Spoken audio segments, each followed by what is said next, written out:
આ તરફ દ્વારકાધીશના પરમધામ બેટ દ્વારકામાં અત્યારે ભક્તિનો નાદ નહીં પણ વિરોધના સૂર સંભળાઈ રહ્યા છે। છેલ્લા 26 દિવસથી અહીંના તીર્થ પુરોહિતો અને મંદિર ટ્રસ્ટ વચ્ચે વિવાદ એટલી હદે વકર્યો છે કે હવે બ્રાહ્મણોએ કાળી પટ્ટી પહેરી મંત્રોચ્ચાર સાથે વિરોધ કરવાનું શરૂ કર્યું છે। શું છે આ વિવાદનું મૂળ કારણ અને કેમ ટ્રસ્ટીઓના નિર્ણયને પુરોહિતો તુગલકી ફરમાન ગણાવી રહ્યા છે, જોઈએ આ અહેવાલમાં। બેટ દ્વારકાના દ્વારકાધીશ મંદિરમાં આજે એક અલગ જ દ્રશ્ય જોવા મળ્યું। હજારો વર્ષોથી ભગવાનની સેવા અને યજમાનોને દર્શન કરાવતા 50 જેટલા ગુગળી બ્રાહ્મણ પરિવારો આજે વિરોધ પ્રદર્શન ઉપર ઉતરી આવ્યા છે। પુરોહિતોનો આક્ષેપ છે કે છેલ્લા 26 દિવસથી તેમને યજમાનો સાથે મંદિરમાં પ્રવેશ આપવામાં નથી આવતો। પુરોહિતોનું કહેવું છે કે યજમાન વૃત્તિ એ તેમનો બંધારણીય અધિકાર છે અને પેઢી દર પેઢી તેઓ આ પરંપરા નિભાવી રહ્યા છે। યજમાનો જે દક્ષિણા આપે તેના ઉપર જ આ 50 પરિવારોનું ગુજરાન ટકેલું છે। બ્રાહ્મણો બી દુઃખી છે। અમે ઘણું ટ્રસ્ટ મંડળ સામે આજીજી કરી, એ લોકોએ કીધું તમે શાંતિ રાખો। તમે આજ 25 દિવસ થઈ ગયા શાંતિ રાખી, હવે આ શાંતિ રાખવાનો અમને આ એ લોકોએ કાલે એમ છેલ્લે ના કહી દીધી। હવે તમારું અમે 365 દિવસ સુધી આ ચાલુ નહીં કરીએ। તમારે જે કરવું હોય, હિજરત કરવી હોય તો હિજરત કરો। અત્યારે અમે આ કાળી પટ્ટી બાંધી પ્રથમ ચરણનું આ એક અમે આગળ પગલું ભર્યું છે। આગળ આમાં અમને કોઈ રિસ્પોન્સ નહીં આવે તો અમે આથી આગળ બીજા કાર્ય કરશું। આંદોલન કરી રહેલા પુરોહિતોનું કહેવું છે કે તેઓ ક્યારેય મર્યાદા નથી ચૂક્યા કે કોઈ યાત્રિક સાથે ગેરવર્તણૂક પણ નથી કરી। તેઓ તો માત્ર ભગવાનનો મહિમા સમજાવી દર્શનમાં સહાયરૂપ થાય છે, પરંતુ ટ્રસ્ટના અકળ વલણથી તેમની આજીવિકા છીનવાઈ ગઈ છે। અમારો અધિકાર છે એ અધિકાર અમારો છીનવાઈ ગયો છે। આટલા બધા જે બ્રાહ્મણો છે એમાંથી ઘણા બધાના છોકરાઓ બહાર અભ્યાસ કરે છે, એની ફીસ ભરવાની હોય, ઘરમાં ગયડા મા બાપ હોય, કોઈ બ્લડ પ્રેશરના પેશન્ટ હોય, કોઈ ડાયાબિટીસના પેશન્ટ હોય, આ બધાના દવાના ખર્ચા છે।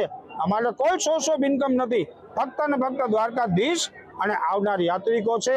તો એ યાત્રિકો ઉપર અમારું જે ગુજરાન ચાલે છે એને આજે બંધ કરી દેવામાં આવ્યું છે। બીજી તરફ પુરોહિતોની ગેરહાજરીથી યાત્રિકો અને ખાસ કરીને તેમાં પણ વૃદ્ધો અને અશક્ત લોકો ભારે હાલાકી ભોગવી રહ્યા છે, જેમના માટે પુરોહિતો એ દર્શનમાં માર્ગદર્શક બનતા। ठीक है, यहाँ पे कोई सुविधा नहीं है। हमारे पंडित जी होते थे तो हमें आसानी से दर्शन करवा देते थे, तो हमें कोई दुख तकलीफ नहीं होती थी। आज मैं अपने परिवार के साथ, मेरे साथ सीनियर सिटीजन्स भी हैं, तो उनको लेके जाना इतना भीड़ में तो वो पॉसिबल नहीं हो पाता है कि जो भी पंडित जी हैं उनको उनकी कमाई का वो मत रोकिए। યાત્રાધામ બેટ દ્વારકા અને ખાસ કરીને જે ગુગરી બ્રાહ્મણો છે તેમને ક્યાંક ને ક્યાંક તેમની રોજી રોટી ઉપર તરાપ લાગવામાં આવી છે। અને આજે હું મારી પાછળના દ્રશ્યો બતાવીશ કે બેટ દ્વારકાના જે ગુગરી બ્રાહ્મણો છે તેમને મંદિરની અંદર જે યજમાન વૃત્તિ કરતા હોય છે અને તેમની રોજી રોટી આજીવિકા તેમના ઉપર જ હોય છે।